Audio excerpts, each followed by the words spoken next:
Hello दोस्तों, नमस्कार। 99% लोग नहीं जानते हैं इतिहास के कुछ रोचक तथ्य हैं जिन्हें सुनकर आप भी दंग रह जाएंगे, जो हम आपको आज बताएंगे। तो शुरू करते हैं। मानव इतिहास में ऐसे कई प्रसिद्ध व्यक्ति हुए हैं जिन्होंने अपने जीवन काल में ही वह प्रतिष्ठा और ख्याति प्राप्त की है जो मरने के बाद भी कई व्यक्तियों को नसीब नहीं होती है। इन्हीं प्रसिद्धियों में से एक हैं मदर टेरेसा। हालांकि उनका जन्म भारत में नहीं हुआ था।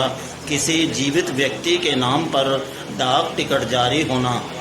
भारत में भी कई ऐसे महान व्यक्तित्व हुए हैं जिनके नाम पर उनके जीवन काल में ही डाक टिकट जारी किए गए हैं। इस लेख में हम उन प्रसिद्ध भारतीय हस्तियों का विवरण दे रहे हैं जिनके नाम पर उनके जीवन काल में ही डाक टिकट जारी हुए हैं। मदर टेरेसा भारतीय नहीं थी। मदर टेरेसा का जन्म 26 अगस्त 1910 को मैसेडोनिया की राजधानी स्कोप्जे शहर में एक अल्बेनियाई परिवार में हुआ था। उस समय मैसेडोनिया यूगोस्लाविया का हिस्सा था। इनका असली नाम एग्नेस गोंझा बोयाजीजू है। मदर टेरेसा 1929 में भारत आ गई थी। शुरुआती दौर में यहाँ इन्होंने अध्यापन के अलावा हॉस्पिटल में भी अपनी सेवाएं दी थी। उन्होंने 1950 में कलकत्ता में मिशनरीज ऑफ चैरिटी की स्थापना करी।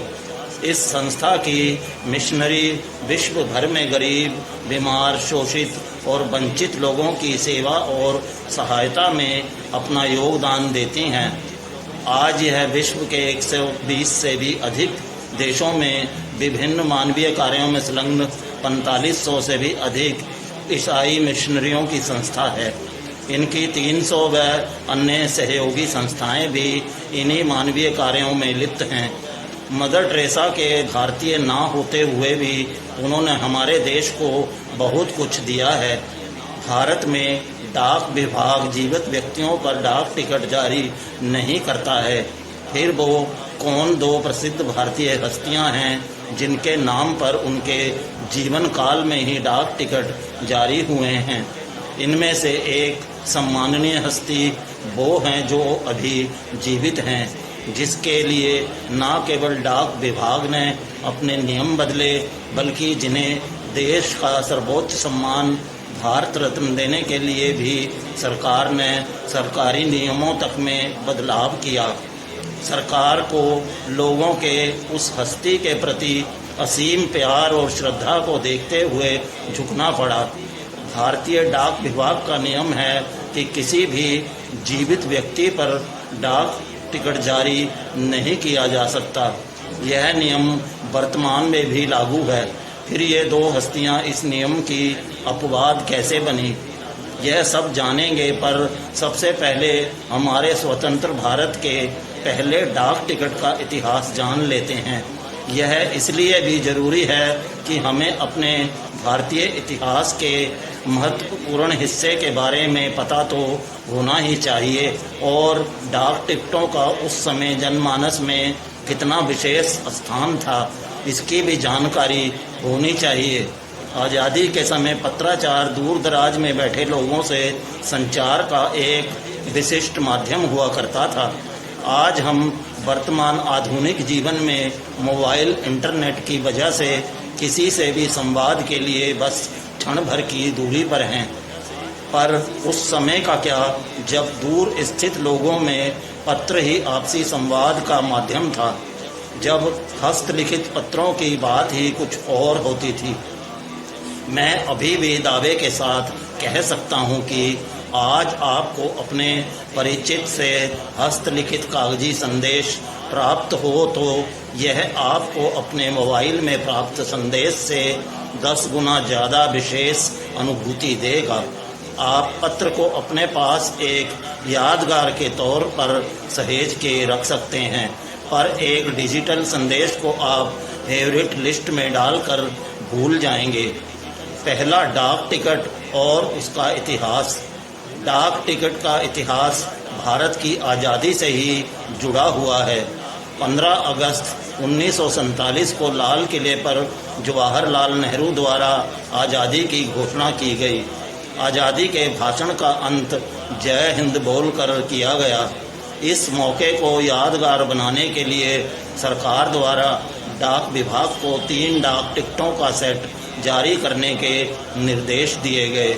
यह तीनों टिकट बिक्री के लिए जारी तो एक ही दिन होने थे, पर प्रिंटिंग प्रेस में विलंब के कारण इनकी तिथि महज कुछ दिनों से आगे पीछे हो गई। 21 नवंबर 1947 को आज़ाद भारत का पहला डाक टिकट नासिक प्रेस द्वारा जारी किया गया था।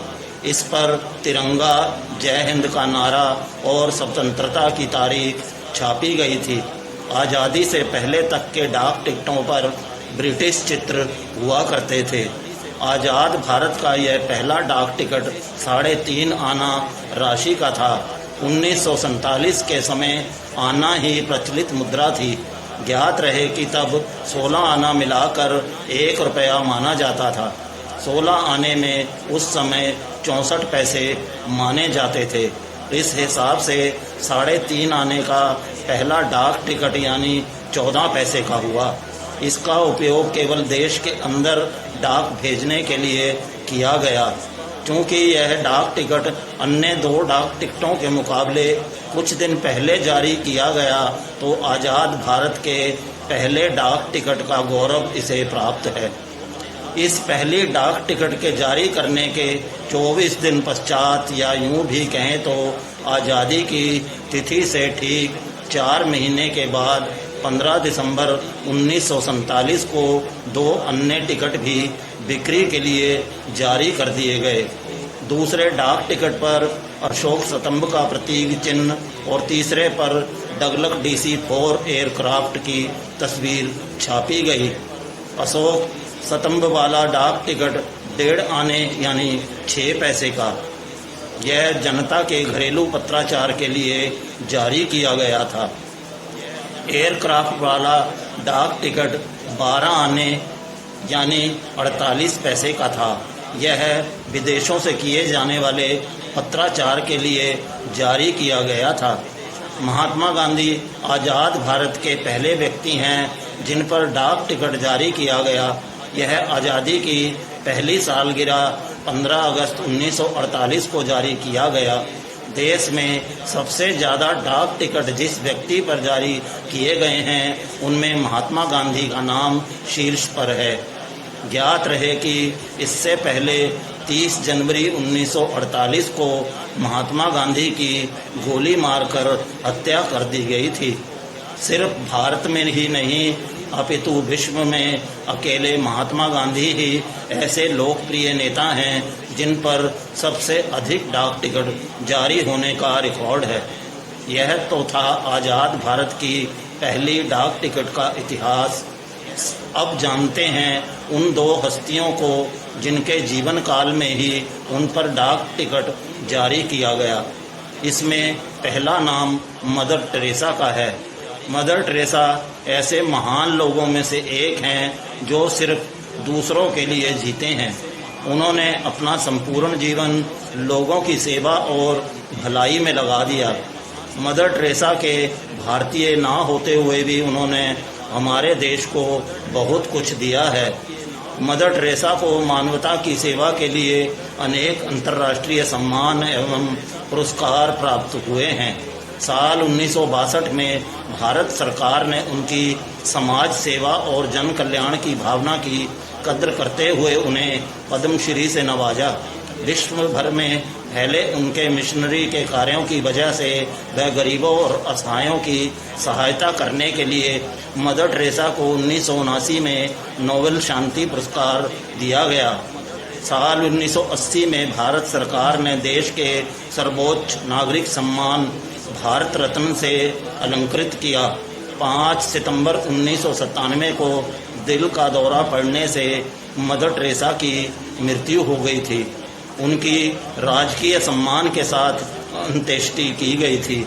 मदर टेरेसा के इसी योगदान को देखते हुए उन पर डाक टिकट 27 अगस्त 1980 को जारी किया गया था। इसका मूल्य 30 पैसे था। 1954 में जब भारत रत्न सम्मान की स्थापना की गई थी, तब से लेकर सचिन को सम्मानित किए जाने के पहले तक केवल 4 ही विधाओं की असाधारण प्रतिभाओं को भारत रत्न देने का प्रावधान था। साहित्य, कला, विज्ञान और सार्वजनिक जीवन में काम करने वाले। इसमें खेल कहीं नहीं आता था। जनता की बेहद मांग के बाद सरकार ने नियमों में तब्दीली कर उसमें खेल शामिल कर लिया और सचिन को पहले खिलाड़ी के तौर पर भारत रत्न के लिए नामित किया गया। सचिन रमेश तेंदुलकर भारत के सर्वोच्च नागरिक सम्मान भारत रत्न से सम्मानित होने वाले सर्वप्रथम खिलाड़ी और सबसे कम उम्र के व्यक्ति हैं।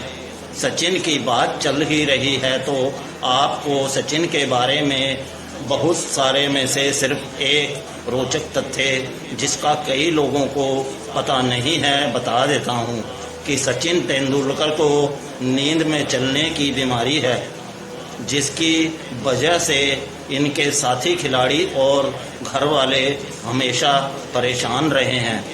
मास्टर ब्लास्टर सचिन तेंदुलकर के 200वें आखिरी टेस्ट की उपलब्धि को यादगार बनाने के लिए सरकार ने अपने ही नियम को दरकिनार करते हुए उन पर डाक टिकट जारी किया गया। मदर टेरेसा के बाद सचिन दूसरे ऐसे व्यक्ति बने जिनके जीवन काल में उन पर डाक टिकट जारी किया गया।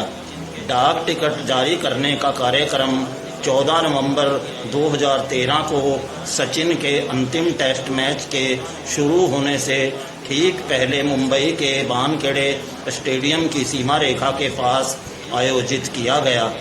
डाक विभाग ने उनकी क्रिकेट यात्रा पर एक साथ 2 टिकट, जिनमें प्रत्येक का मूल्य 20 रुपये है, जारी किए। यह सरकार की सचिन के प्रति लोगों की भावनाओं की स्वीकृति थी। दोनों वीडियो अच्छा लगा है तो एक लाइक तो कर दीजिए और चैनल को भी सब्सक्राइब करके बेल के बटन को दबाना नहीं भूलना है। कमेंट करके आप अपनी राय दे सकते हैं कि आपको और कौन सी जानकारी चाहिए। हम ऐसे वीडियो लाते रहेंगे। तो आज के लिए इतना ही, मिलते हैं एक और वीडियो के साथ। तब तक के लिए नमस्कार, जय हिंद।